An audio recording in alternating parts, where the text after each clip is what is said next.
قوة إلا بالله العلي العظيم. أعوذ بالله من الشيطان الرجيم. بسم الله الرحمن الرحيم. الحمد لله الذي هدانا لهذا وما كنا لنهتدي لولا أن هدانا الله. لقد جاءت رسل ربنا بالحق.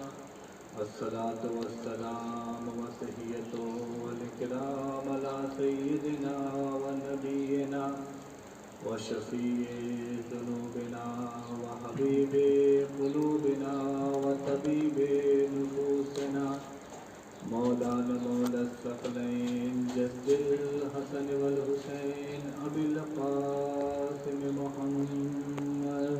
اللهم صل على محمد وآل محمد وعلى أهل بيته الطيبين الطاهرين المعصومين المظلومين المنتجبين المنتخبين ولعنة الله على أعدائهم أجمعين من الآن إلى قيام يوم الدين.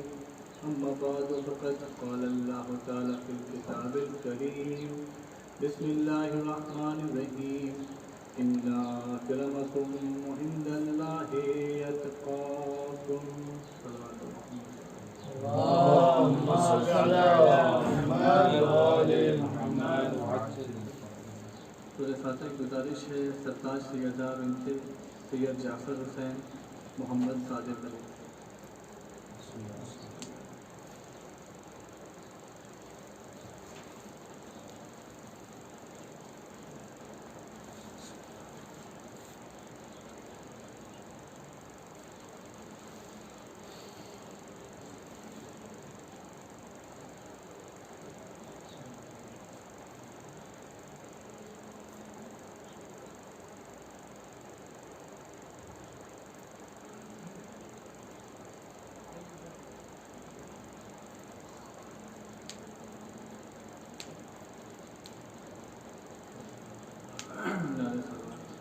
اللهم صل على محمد وآل محمد. رجال محترم، پروردگار عالم اپنی کتاب قرآن مجید میں ارشاد فرما رہا ہے ان اکرمکم عند اللہ اتقاکم، کہ بے شک اللہ کے نزدیک سب سے مکرم شخص وہ ہے جو تم میں سب سے زیادہ متقی ہے. یعنی خداوند عالم متقی کو پسند کرتا ہے. وہ لوگ جو تقوی الہی اختیار کرتے ہیں انہیں خدا پسند کرتا ہے. اب تقوی کے مراتب ہیں. انسان کے پاس جتنا تقوی ہوگا وہ خدا کے اتنا قریب ہوگا. اب جب خداوند عالم نے ارشاد فرما دیا کہ اگر تم چاہتے ہو کہ میرے نزدیک ہو جاؤ تو تقوی اختیار کرو، تو اب بندے کے اوپر سب سے بڑی ذمہ داری یہ تھی کہ بندہ تلاش کرے کہ تقوی الہی اختیار کیسے ہوگا، خدا کا تقوی ملے گا کہاں. یہ ذمہ داری بندے کے اوپر تھی، لیکن خداوند عالم نے بندے کے اوپر ایک اور احسان فرمایا. کہا تم پریشان نہ ہو کہ یہ تقوی کہاں ملے گا، ہم تمہیں بتاتے ہیں کہ تقوی تمہیں کہاں ملے گا. قرآن میں پھر خدا نے آواز دی، یا ایھا الذین آمنوا کتب علیکم الصیام کما کتب علی الذین من قبلکم لعلکم تتقون.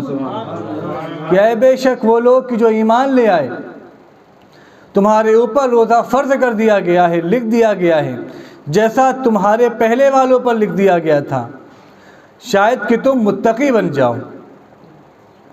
کاش کہ تم متقی بن جاؤ. اب آپ دیکھیں خداوند عالم نے حکم دیا ہے روزے کا کہ اے میرے بندو وہ لوگ کہ جو ایمان لے آئے تم روزہ رکھو.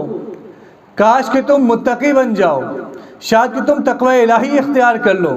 یعنی وہ چیز کہ جو ذمہ داری بندے کے اوپر تھی وہ خدا نے بندے کو بتا دی کہ تم کہیں پریشان نہ ہو، کسی در پہ نہ جاؤ، کبھی گھبراؤ نہیں، بلکہ میں تمہیں بتاتا ہوں کہ تقوی الہی کس چیز سے حاصل ہوگی، وہ خداوند عالم کا روزہ.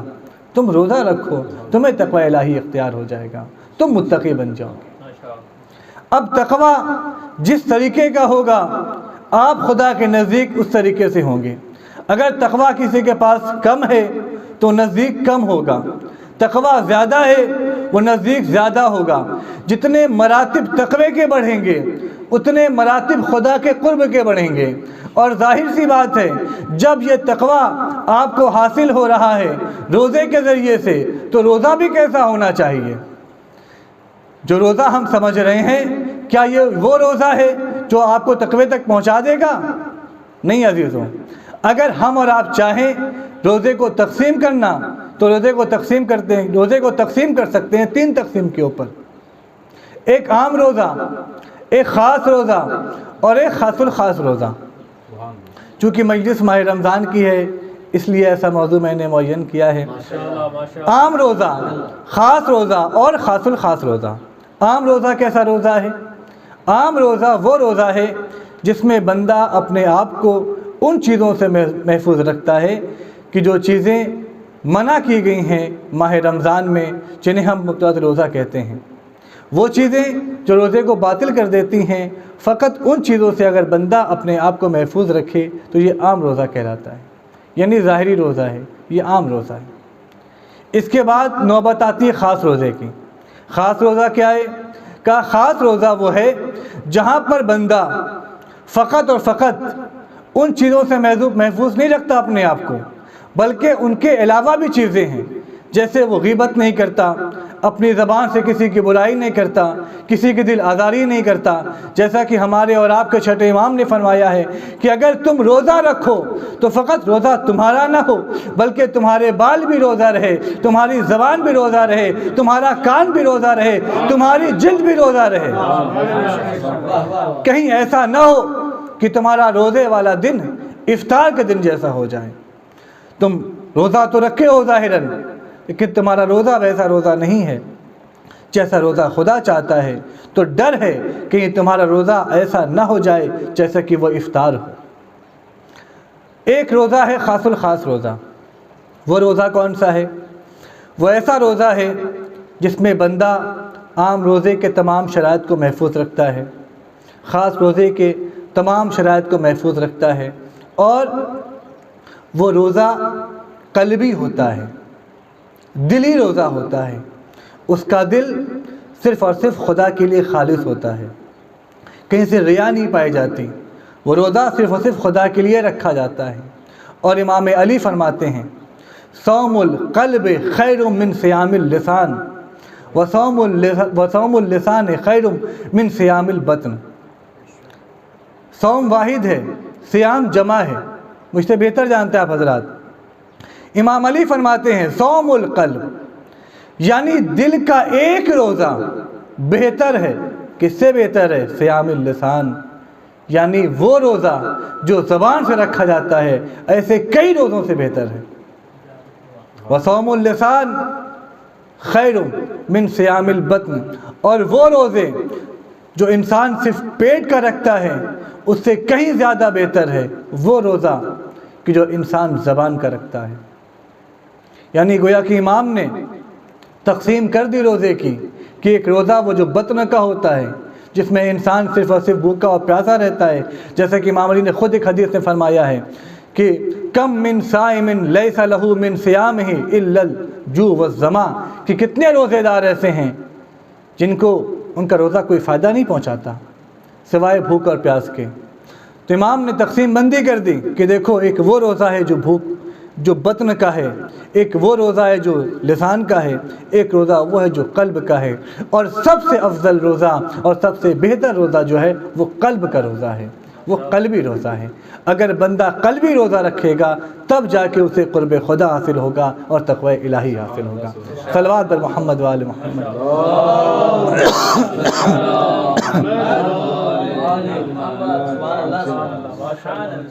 تقوی الہی حاصل ہوگا بندے کو۔ اور عزیزو یہ ماہ رمضان چل رہا ہے، بندہ تقوی الہی کیوں حاصل کر رہا ہے؟ قرب خدا کے لیے، خدا سے قریب ہونے کے لیے۔ تو یہاں پر قربت کون سی ہے؟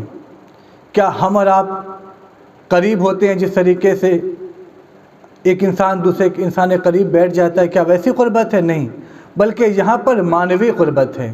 اور آپ ظاہری قربت جو ہوتی ہے آپ اسے محدود کر سکتے ہیں، لیکن جو قربت معنوی ہوتی ہے اسے انسان محدود نہیں کر سکتا۔ اسے بس انسان بتانے کے لیے اور سمجھانے کے لیے قید لے کر آتا ہے، اعتبار لے کر آتا ہے، ورنہ اسے کوئی محدود نہیں کر سکتا۔ جیسا کہ معصومین نے فرمایا ہے اور خود حدیث قدسی میں بھی ہے کہ خدا فرماتا ہے کہ اگر کوئی بندہ مجھ سے ایک بالشت قربت چاہے گا میں اس سے ایک ذرا کی قربت چاہتا ہوں۔ اگر بندہ ایک بالش خدا سے بڑھنا چاہے، خدا سے قریب ہونا چاہے، تو خدا اس سے ایک ذرا قریب ہو جاتا ہے۔ ہم کون ہیں؟ ہم خدا کے بندے ہیں، ہم مجبور ہیں، ہم محتاج ہیں، ہم مخلوق ہیں۔ وہ کون ہے؟ وہ مختار ہے، وہ خدا ہے، وہ خالق ہے۔ وہ کہہ رہا ہے اگر بندہ مجھ سے تھوڑا سا قریب ہونا چاہتا ہے میں اس سے زیادہ قریب ہو جاتا ہوں۔ یعنی خداوند عالم ہر لمحہ یہی چاہ رہا ہے کہ میرا بندہ مجھ سے قریب رہے اور میں اپنے بندے سے قریب رہوں۔ لیکن یہ بندہ ہے جو خود خدا سے دور ہوتا ہے۔ بندہ خدا سے دور کس طریقے سے ہوتا ہے؟ جب بندہ گناہ کرتا ہے تو وہ گناہ مانع بن جاتے ہیں، رکاوٹ بن جاتے ہیں کہ وہ بندہ خدا سے قریب ہو سکے۔ خدا سے قریب ہونا یہ ایک خیر ہے، یہ ایک نیکی ہے اور بندے کی دعا ہے۔ اور جیسا کہ دعائے کمیل میں ہے کہ کچھ گناہ ایسے ہیں کہ جو دعا کو قبول ہونے نہیں دیتے، کچھ گناہ ایسے ہیں جو انسان پر نیکی نازل ہونے نہیں دیتے، جو انسان پر خیر نازل نہیں ہونے دیتے۔ صلوات بر محمد وآل محمد۔ اللهم صل علی محمد وآل محمد۔ یہ انسان ہمہ وقت ہے جو گناہوں میں گھرا ہوا ہے، لیکن خدا نے توبہ کا دروازہ کھول رکھا ہے۔ یہاں پر بعض لوگ کہتے ہیں کہ خداوند عالم نے توبہ کا دروازہ کھول کر کے بندے کو اور مہلت دے دی گناہ کرنے کی، لیکن عزیزوں ایسا نہیں ہے۔ ان کا ماننا یہ ہے کہ دروازہ کھول دیا توبہ کا تو گناہ کی اور مہلت دے دی۔ کس طریقے سے؟ بندہ جان رہا ہے کیونکہ دروازہ کھلا ہے توبہ کا تو گناہ پہ گناہ کیے جائیے، لیکن ایسا نہیں ہے۔ اگر حقیقت میں دیکھا جائے تو خداوند عالم نے توبہ کا دروازہ کھول کے ایک بگڑے انسان کو سدھار دیا ہے۔ وہ انسان جو گمراہی میں تھا، وہ انسان جو نار کی جانب جا رہا تھا، اسے خدا نور کی جانب لے کر آ رہا ہے، اسے خدا روشنی میں لے کر آ رہا ہے۔ کس طریقے سے؟ ایک انسان ہے 99 لوگ کو مار چکا ہے، قتل کر چکا ہے، گنہگار ہے۔ اب وہ سوچتا ہے کہ کیا میرے گناہ ختم ہو سکتے ہیں؟ اگر خداوند عالم توبہ کا دروازہ نہ رکھتا تو اسے یقین تھا کہ میرا گناہ اب ختم نہیں ہونے والا، تو جہاں اس نے 99 مارے وہاں 100 کو مارے گا، 200 کو مارے گا، 300 1000 کو مارے گا، کیونکہ وہ جان چکا ہے کہ میرے گناہ اب کم نہیں ہونے والے، میرے گناہ اب ختم نہیں ہونے والے۔ تو اب وہ کبھی بھی گمراہی سے نکل کر راہ ہدایت پہ نہیں آ سکتا۔ وہ جان چکا ہے میرے گناہ ختم نہیں ہونے والے۔ لیکن وہی بندہ جس نے قتل کیا 99 لوگوں کا، اس نے سوال کیا ہے میرے مالک کیا کوئی طریقہ ہے میرے گناہ ختم ہونے کا؟ کوئی دروازہ ہے جو کھلا ہے؟ تو خدا نے کہا ہاں دروازہ کھلا ہے، یہ دعائیں ہیں، یہ استغفار ہے جو تمہارے گناہ ختم کر دے گی۔ جب بندے نے دیکھا دروازہ کھلا ہے توبہ کا، تو وہ بندہ جو اب تک گمراہی میں گھرا ہوا تھا، اس کے دل میں یہ خواہش پیدا ہوئی کیوں نہ میں اس گناہ کو چھوڑ دوں اور میں خدا کی طرف نکل پڑوں۔ تو توبہ کا دروازہ تھا جو ایک بندے کو نار کی جانب سے کھینچ کے نور کی جانب لے کر آ رہا ہے۔ اور اس کی سب سے بڑی مثال تاریخ اسلام میں جناب حر کی ہے۔ جناب حر یہ کب جناب حر بنے؟ حر ہمیشہ سے حر علیہ السلام نہیں تھے، جناب حر نہیں تھے۔ اگر حر توبہ نہ کرتے اور صبح عاشور امام حسین کے لشکر میں شامل نہ ہوتے تو حر علیہ السلام نہ ہوتے، بلکہ جیسے آج تک لوگ ملعون ہیں ویسے ہی حر بھی ملعون ہوتے۔ لیکن حر نے ہمارے اور آپ کے سامنے توبہ کی مثال پیش کر دی کہ انسان کتنا بھی بڑا گنہگار ہو جائے، اگر وہ توبہ کرنا چاہتا ہے تو خداوند عالم اسے مہلت دیتا ہے توبہ کرنے کی، اور خدا اسے جہنم سے نکال کر جنت میں لے کر آ جاتا ہے۔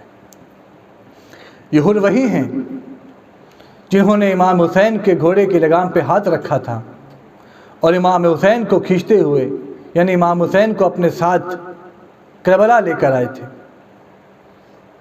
لیکن جب حر پریشان ہو رہا ہے، اس کا گناہ ختم ہونا چاہ رہا ہے، اس کا نفس لوامہ ملامت کر رہا ہے کہ میں یہ کیا کر رہا ہوں، میں نے کیا کر دیا، مجھ سے کتنی بڑی خطا ہو گئی، مجھ سے کتنا بڑا گناہ ہو گیا۔ شب عاشور ہے، حر پریشان ہے، پورا صحن حر ٹہل رہا ہے اور سوچ رہا ہے میں کسے قیدی بنا کر لایا ہوں، میں کسے اپنے ساتھ لے کر آیا ہوں، میں نے کسے گھیر لیا ہے، یہ تو فرزند فاطمہ ہے، یہ تو نواز رسول ہے، بھلا میں اسے کیسے گھیر سکتا ہوں، مجھ سے بہت بڑا گناہ ہو گیا۔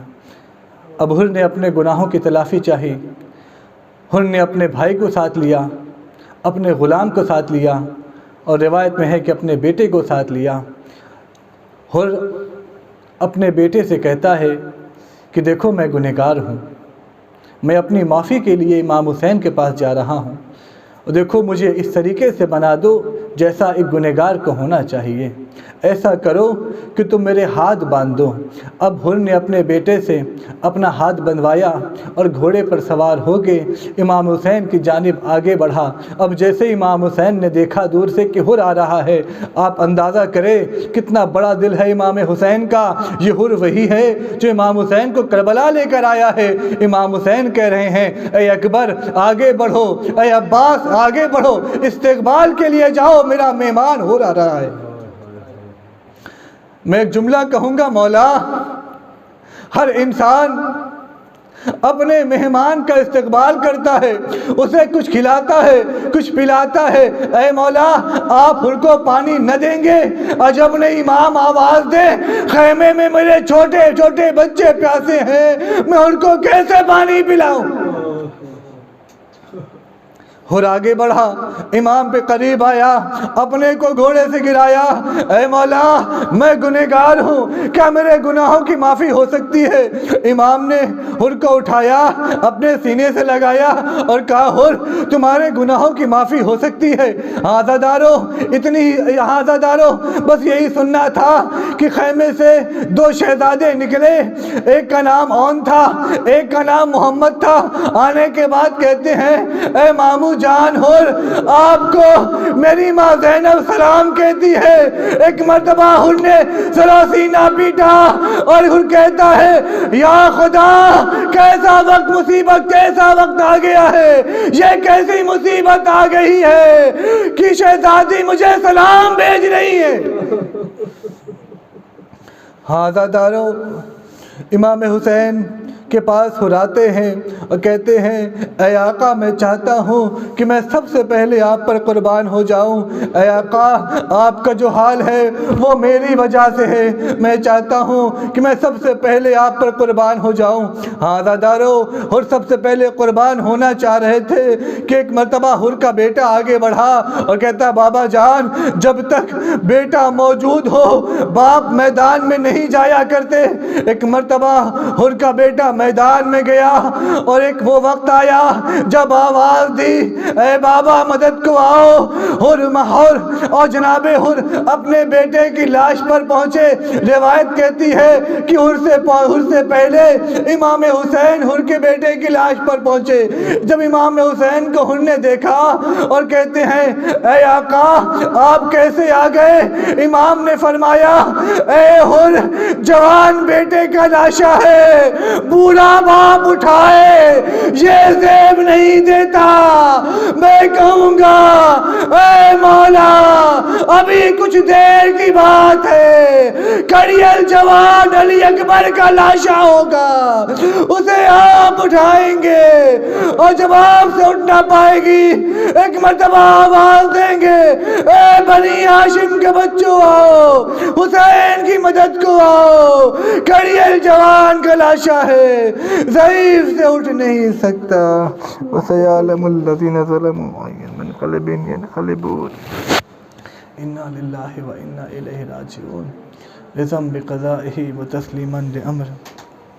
آپ سب سے گزارش ہے کہ ایک مرتبہ سورہ فاتحہ اور 3 مرتبہ سورہ اخلاص کی تلاوت کر کے سرتاج سیدہ بنت سید جعفر حسین محمد صادق علی کی روح کو ارسال فرمائیں۔